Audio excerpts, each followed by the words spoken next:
हैरत होती है उन लोगों पर जो लोग कुरान मजीद को समझते नहीं। वो लोग ज़िंदगी कैसे गुजार रहे हैं। हर गम की दवा है कुरान में, हर मसले का हल है कुरान में, हर सवाल का जवाब है कुरान में। आरएसएस का तमाम इस्लाम के ख़िलाफ़ चैलेंजर्स का जवाब है कुरान में। हैरत की बात है, हम मुसलमानों में ना कोई मर्द ना कोई औरत कुरान समझने को तैयार ही नहीं है, और अपनी औलादों को दीन की क्या तालीम दे रहे हैं ये तो कुछ पूछो ही मत। ये कॉलेज आपके इज़्ज़त के जनाजे निकालने के अड्डे बन चुके हैं। ये कॉलेज माँ बाप की इज़्ज़त की कत्लगाह बन चुकी है। कब तक नहीं समझोगे इस बात को। ये एजुकेशन सिस्टम ने मुसलमानों को नामर्द बना दिया है। इस्लाम से रिश्ता टूट चुका है। अपनी औलाद को दीनदार बनाने पे तरजीह दें, अंग्रेज़ बनाने पे नहीं। यही वजह है कि गैर मुस्लिमों के फेस्टिवल हमारी औलादें बड़ी धूम से मनाते हैं। बर्थडे पार्टी हर साल याद रहती है, लेकिन नमाज ज़्यादा से ज़्यादा जुमा जुमा। बस यही हमारा ईमान है। दुनिया में हम यही करने आए थे क्या? इसीलिए हमें दुनिया में भेजा गया था क्या? ये सब करने से अल्लाह हमसे राज़ी हो जाएगा? खुदा का शुक्र है कि आप और हम फ़िलिस्तीन में नहीं हैं। अगर हम और आप फ़िलिस्तीन में होते तो अपनी जान बचाने के लिए मस्जिद अक्सा को सोने की प्लेट में रखकर यहूदियों को पेश कर चुके होते। हम तो सिर्फ इनफरादी करियर के कुत्ते और ग़ुलाम हैं। हमने अपना इज्तिमाई और कौमी मकसद बिल्कुल भुला रखा है। आखिरी बात कहती हूँ, अगर इसके बाद आपकी रातों की नींदें ना हराम हो जाए ना, तो मुझे नहीं मालूम कि आपके अंदर ज़र्रा बराबर भी ईमान बाकी है या नहीं। गौर से सुनिए, ध्यान से सुनिए, दिल दिमाग कान खोल कर सुनिए। सही हदीसों से साबित होता है कि आखिरी ज़माने में खुद इंसाफ कायम होगा। मेरे नबी की पेशन गोई पूरी होती दिखाई दे रही हैं। मैं यकीन के साथ कहती हूँ कि निज़ाम आलम बदलने वाला है।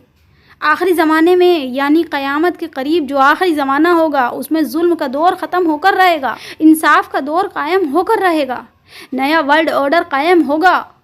मगर आप लोग ये सुनकर सोच रहे होंगे, वाह वाह वाह वाह, ये तो आखिरी बात आपने जो कही है बस यही याद रखने की है, बाकी बातें तो हमारे मतलब की नहीं है। कोई और याद रखे, हम याद रख के क्या करेंगे? जब इंसाफ कायम होना ही है तो हमें फ़िक्र करने की क्या ज़रूरत है? आप यही सोच रहे होंगे ना।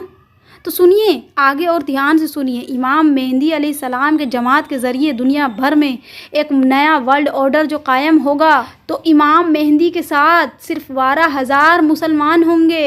12,000 मुसलमानों की ही जमात होगी। सुन रहे हैं आप? 1 अरब मुसलमानों में से 12,000, बाकियों को अल्लाह छाट देगा। इसका मतलब ये है कि 1 अरब मुसलमानों में से 12,000 को माइनस कर दीजिए, बाकी जो बचे होंगे अल्लाह के नज़दीक मुसलमान ही नहीं हैं। ये होगी कैफियत। होश में आओ लोगो, बेहोशी से निकलो। अपनी बीवियों से कहो, अपनी बेटियों से कहो, बहुत हो गया मेकअप, बहुत हो गया मस्करापन, कुछ लम्हों के लिए सीरियस हो जाइए।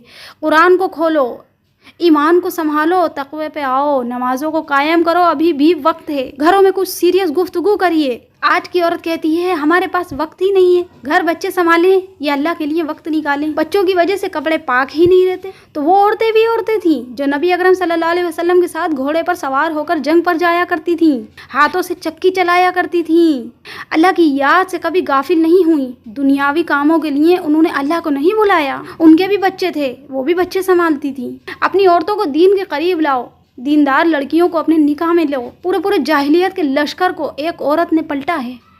अपने हौसले, अपनी हिम्मत बढ़ाइए। मुस्तकबिल इस्लाम का है, मुस्तकबिल यहूदियों का नहीं है, मुस्तकबिल किसी और का नहीं है, मुस्तकबिल इस्लाम का है। हाँ, लेकिन मुस्तकबिल इस्लाम का है, मुस्तकबिल मुसलमान का है मैं ये नहीं कहूँगी। इन दोनों बातों में बहुत फ़र्क होता है।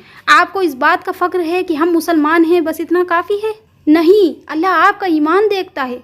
अल्लाह को आपके नस्ली मुसलमान होने से कोई फ़र्क नहीं पड़ता, और ये तारीख में हो भी चुका है। अल्लाह नस्ली मुसलमानों को रिजेक्ट करके नए मुसलमानों को दे दे और उनके ज़रिए इस्लाम को गलबा हासिल हो जाए। अल्लाह ने साफ फरमाया है कुरान में, अगर तुम नाकदरी करोगे इस्लाम की तो अल्लाह तुम्हें बदल देगा, तुम्हें रिजेक्ट कर देगा और एक नई कौम ले आएगा, और वो तुम्हारी तरह निकम्मी नहीं होगी। और आज मौजूदा वक्त में हम देख रहे हैं कि लगातार मुसलमानों का मुर्तद होने का सिलसिला चल रहा है। लगातार खबरें आ रही हैं, लड़कियां मुर्तद हो रही हैं। अगर आप अपनी औलादों को दीन नहीं दोगे, उनको दीन नहीं समझाओगे, उनके साथ बैठकर बात नहीं करोगे दीन की, तो कॉलेजों में मोबाइलों में आवारा कुतियों की तरह जब छोड़ दोगे, और दूसरी तरफ हज़ारों गैर मुसलमान इस्लाम कबूल कर रहे हैं, पूरे परिवार इस्लाम कबूल कर रहे हैं, नाम के मुसलमानों को अल्लाह रिजेक्ट कर रहा है। जाओ जाओ तुम मंदिरों में घंटा बजाओ और आओ, तुम आओ तो होश में आइए और दीन की तरफ आइए कि इससे पहले आप छाट दिए जाएं। अगर आप भी मेरे साथ हैं तो मुझे सपोर्ट करें, फॉलो करें। मिलती हूँ किसी और नई वीडियो के साथ।